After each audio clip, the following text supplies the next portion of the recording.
Hello दोस्तों, कैसे हैं आप सब। मैं मनोज कुमार अपने YouTube चैनल विद्यालय की ओर में फिर से एक बार आप सबका स्वागत करता हूं।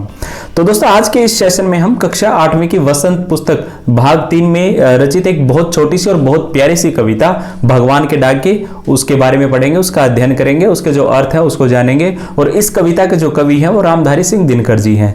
इस कविता में दिनकर जी ने बताया है कि जो बंदिशें हैं, जो बाउंड्रीज हैं, जो रोक टोक है, वो सिर्फ इंसानों पर लागू होती है, बल्कि भगवान के द्वारा बनाई गई जितनी भी चीजें हैं, चाहे वो हवा हो, नदी हो, पानी हो, दूसरी तरफ से जो पक्षी हो, उन पे इन चीजों की कोई भी रोक टोक नहीं होती। वो बिल्कुल खुले रूप से एक जगह से दूसरी जगह पर आ जा सकते हैं और भगवान का जो संदेश है वो हम तक पहुंचा सकते हैं।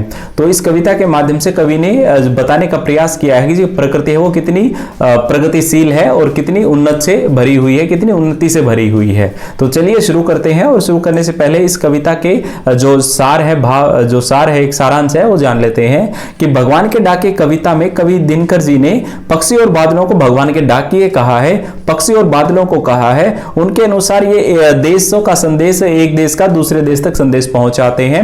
भले ही हम उनके पत्रों को नहीं समझ पाते, लेकिन जो वो चिट्ठियां लाते हैं उनको क्या है कि जो पेड़ पौधे, पानी, झरने, पहाड़ हैं, ये सब बाँचते हैं, यानी कि पढ़ पाते हैं। और वो बताते हैं कि एक देश की जो मिट्टी है, जो सुगंध है मिट्टी से उठती हुई, वो पक्षियों के पंखों पर तैरते हुए दूसरे देश पे पहुंच जाती है। और इसी प्रकार से एक देश का जो पानी है वाष्प यानी भाप के रूप में दूसरे देश में जाकर बरसता है। तो जो कवि है दिनकर जी, उन्होंने इस कविता में यही बताने का प्रयास किया है कि प्रकृति से हमें जितनी भी चीजें मिलती हैं उन पर हम बंदिशें नहीं लगा सकते, उन पर हम रोक टोक नहीं लगा सकते। और भगवान हमें जो संदेश भेजते हैं हम उनको सीधे तौर पर नहीं समझ पाते। अब पक्षी अगर आपस में कुछ संदेश लेकर आते हैं तो हम सिर्फ अंदाजा से ही लगा सकते हैं, लेकिन उस चीज को समझ नहीं पाते। तो देखिए शुरू करते हैं कविता। और कविता में देखिए जो कवि है दिनकर जी, उन्होंने कितने अच्छे से वर्णन किया है कि पक्षी और बादल ये भगवान के डाकिए हैं, जो एक महादेश से दूसरे महादेश को जाते हैं। हम तो समझ नहीं पाते हैं, मगर उनकी लाई चिट्ठियां पेड़ पौधे, पानी और पहाड़ बांचते हैं। तो पहले जो पंक्तियां हैं इनमें दिनकर जी ने कितने अच्छे से बताया है कि भी जो पक्षी और बादल है वो भगवान के डाकिए हैं। जिस प्रकार से हम मनुष्य में जो डाकिया होता है वो क्या करता है, संदेश एक जगह से दूसरी जगह लेकर जाता है और दूसरी जगह से किसी और जगह उनका संदेश पहुंचाता है। इसी तरह से जो भगवान है वो भी संदेश भेजते हैं हम तक। और वो किसके माध्यम से भेजते हैं, भगवान की जो डाकी है वो कौन है, पक्षी और बादल हैं।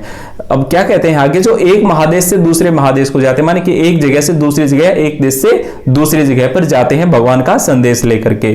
और क्या है कि हम तो उनको नहीं समझ पाते, तो उनको समझ कौन पाता है। दिनकर जी बताते हैं कि उनको पेड़ पौधे, पानी और पहाड़ बांचते हैं। बांचने का अर्थ यहां पर पढ़ने से है, अर्थात भी जो संदेश लेकर आते हैं पक्षी और बादल, उनको जो है पेड़ पौधे, पानी और पहाड़ बांचते हैं। वो कैसे बांचते हैं देखो। अब जैसे मान लो कोई पक्षी है, वो आया एक पेड़ पर बैठा, उसने वहां पर कोई फल वगैरह खाए और वो उनके जो बीज हैं उन्होंने किसी दूसरी जगह डाल दिए, छोड़ दिए, तो वहां पर पानी लगा और मिट्टी की वजह से वहां पर कोई वो पेड़ है जो दोबारा से उसका जन्म हो गया। तो इस तरह से जो ये प्रकृति जो प्रगतिशील है, पुनर्जन्म की जो क्षमता रखती है, उसी को यहाँ पर कवि ने हमें समझाने का प्रयास किया है। जो पौधे होते हैं वो भी इसी तरह से एक दर एक बढ़ते जाते हैं। और पानी और पहाड़ क्या है, जब बारिश आती है तो बारिश नहीं होती है, तो बहुत ज्यादा गर्मी की वजह से वो भी चिलचिला जाते हैं और बहुत झुलसे महसूस करते हैं। लेकिन जब बादल आते हैं, बरसते हैं बहुत तेज, तो उनको राहत और सुकून सा मिलता है। इसीलिए कवि ने कहा है कि जो ये भगवान का संदेश है ये सिर्फ पेड़ पौधे और पहाड़ पढ़ पाते हैं, हम तो सिर्फ उसका अंदाजा ही लगा सकते हैं। तो ये देखा आपने किस तरह से कि जो पक्षियों के द्वारा लाए गए संदेश उन्होंने पेड़ और पौधों ने पढ़ा, और बादल के द्वारा जो लाया गया संदेश है वो पहाड़ और पानी ने पढ़ा है।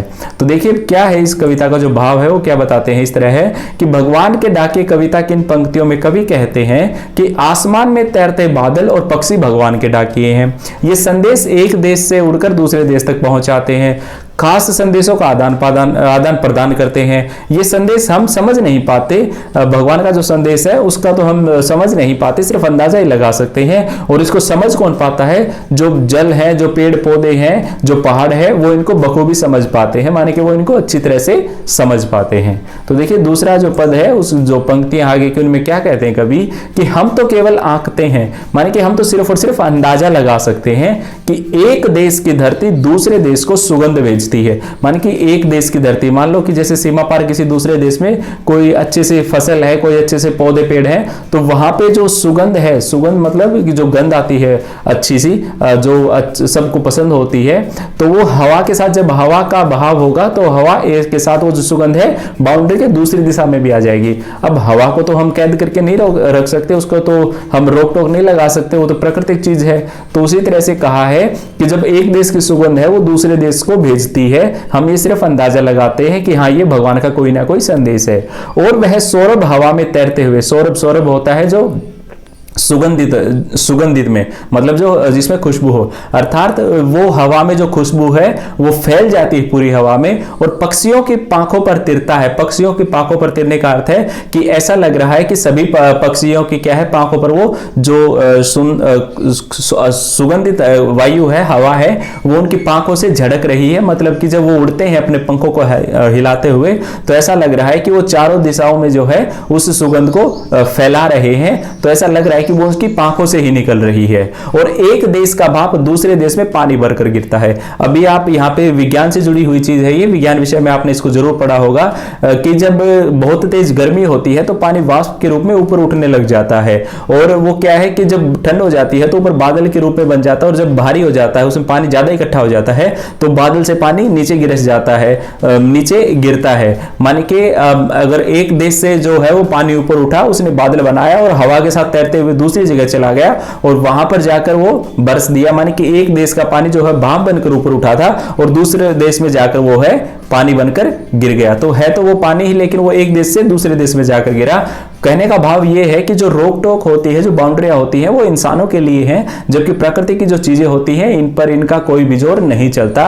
माने कि एक देश की, चाहे वो हवा हो, चाहे वो पक्षियों का लाया गया संदेश हो, चाहे वो मिट्टी की खुशबू हो, वो सारी चीजें आदान प्रदान के रूप में एक देश से दूसरे देश में होती रहती हैं। और यही भगवान ने हमें संदेश दिया है यहाँ पर। तो देखिए क्या कहते हैं, इसका जो भाव हो क्या है कि दिनकर जी बताते हैं कि प्रकृति की महानता के बारे में बताया है कि हम धरती को सीमाओं में बांट लेते हैं, लेकिन प्रकृति के लिए सब एक समान है। माने प्रकृति जो है सबको एक ही दृष्टि से देखती है, सबको एक जैसी सुगंध देती है, एक जैसा पानी देती है, ठीक है, वो एक ही तरह से मानती है। इसलिए एक देश की धरती अपनी सुगंध दूसरे देश को भेजती है और ये सुगंध पक्षियों की पांखों पर बैठकर यहां वहां फैलता रहता है और एक देश की भाप दूसरे देश में पानी बनकर बरस जाती है।